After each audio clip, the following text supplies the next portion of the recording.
Tonight, a worldwide exclusive.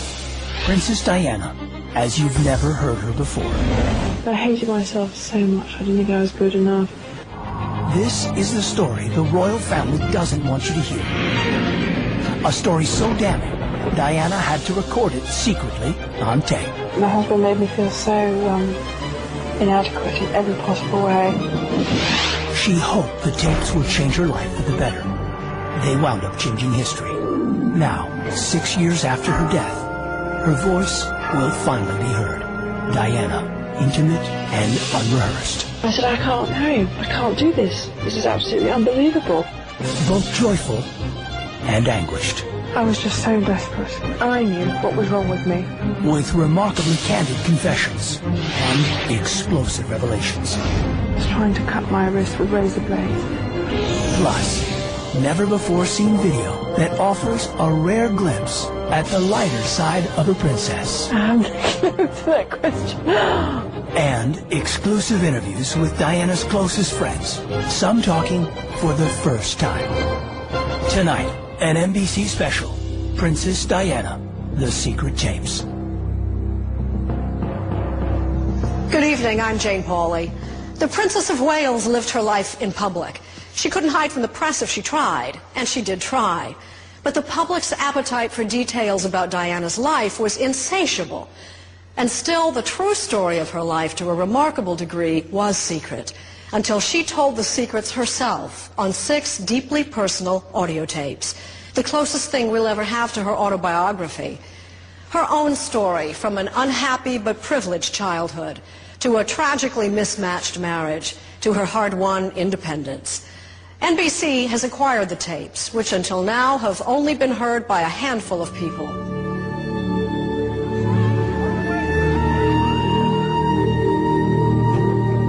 My own children. Oh, I'm just demented about them. There are poignant moments, especially when Diana talks about her sons, William and Harry.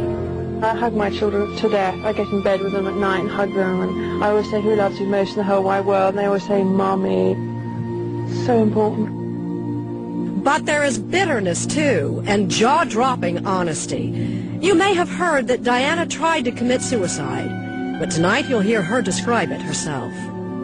Charles said I was crying wolf, and I said I felt so desperate, and I was crying my eyes out. And he said, I'm not going to listen, you're always doing this to me. He said, I'm going riding now. So I threw myself down the stairs, bearing in mind I was carrying a child.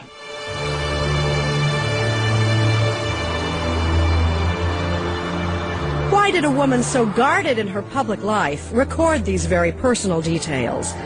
To understand the tapes, you have to go back to the beginning, when, for all the world knew, Diana and Charles were planning a long and happy life together. For the royal family, as far as the journalists are concerned, you're on the outside looking in. Andrew Morton has been writing about the British royal family since 1982. He'd met Princess Diana several times, but like every member of the family, she refused to do a formal interview. The whole idea of sitting down and talking to Diana was just, it was a fairy tale. You're in dreamland to think about that, because there was no access. I mean, the Queen has reigned for, near 50 years, and she's never once sat down and given an interview. When the royal family did appear, their press events were stiff, short, tightly controlled photo ops. Could you sit more closer, please, sir? In that world, the tiniest tidbit, a new haircut, the name of a dress designer, qualified as a scoop. May we know the name of the dog, Your Majesty? Actually, the reporters who covered her had no idea what Diana was really going through at home. Unbeknownst to me and to the rest of the world, Diana was just at the end of her tether. Her husband was effectively living with another man's wife, Camilla Parker Bowles, and nobody had a clue about it. Only a few close friends knew about her torment. One of them was Dr. James Colthurst, a wealthy aristocrat who met Diana on a skiing trip when she was 17. Colthurst, speaking publicly about Diana for the first time, says she was tired of the charade and dying to talk to the press about the miserable state of her marriage. There can be a level where people can tolerate so much. The sense was that she wanted to shout from the rooftops. The consequences of a tell-all interview were potentially catastrophic. Buckingham Palace could dismiss her as a lunatic. The press could turn against her. Diana might gain her freedom, but as Colthurst repeatedly warned her, the cost could be unbearable. The monarch had control over Diana's children, something she was acutely aware of. They might try to label her as psychiatrically unsound, that she would then lose her 2 children. Colthurst urged her to tell her story through an intermediary. A book, he argued, would give Diana more control over how the story was told. She was going to say something anyway.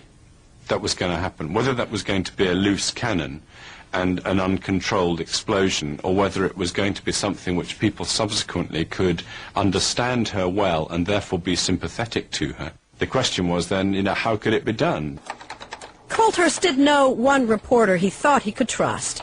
Andrew Morton was working on an unauthorized biography of the princess when Colthurst arranged to meet him and offered him a chance to write the authorized kind. James kind of said, do you want an interview? I said, of course I do. Andrew phoned me one day and said, Mike, you're not going to believe this, and he was absolutely right. Morton took Colthurst to meet publisher Michael O'Mara, who had helped to promote the fairy tale version of the royal family in a series of best-selling picture books. O'Mara thought Colthurst was making the whole thing up. I took some of the books I previously published off my shelves and opened them on my desk and said, well, look at these pictures. This happy woman, smiling woman with the gorgeous kids. There she is with her husband. They're holding hands and smiling. I mean, look, these are the happiest people in the world. James said, that's the point. She's having to fake it.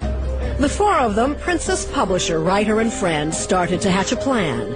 Morton would interview a few of Diana's closest friends so he could say the most personal information in the book came from them. As for the interview with Diana, she was being followed all the time by the paparazzi. If I was seen, then that would blow the whole cover. It was Mike's suggestion, as I remember it, that the only way to have an interview in a manageable form was to record the interview on a tape recorder. The only person who could do that was me. Morton would write interview questions, and Colthurst would ask them, recording Diana's answers on tape. No one would suspect him. He came to Kensington Palace to see Diana all the time. A simple enough plan, but the 4 co-conspirators would soon become anxious, even frightened. There would be secret meetings outside of London, scrambler phones, even an office break-in. And with all the precautions, not one of them predicted the explosive impact these tapes would have. One afternoon in May 1991, James Colthurst rode to Kensington Palace on a bicycle.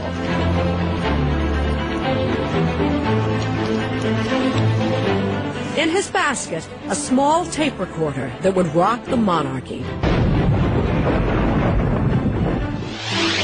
The guard passed Colthurst through, as he had many times before. Diana answered the door of her apartment in jeans and a T-shirt, ready to get to work. She howled with laughter, as she saw the little tape recorder, and then she clipped the mic on herself. It was 2:30 in the afternoon when Colthurst pressed the record button for the first time. Give me a shout if there's something you don't want to touch on. No, it's okay. Before long, the words were pouring out of her.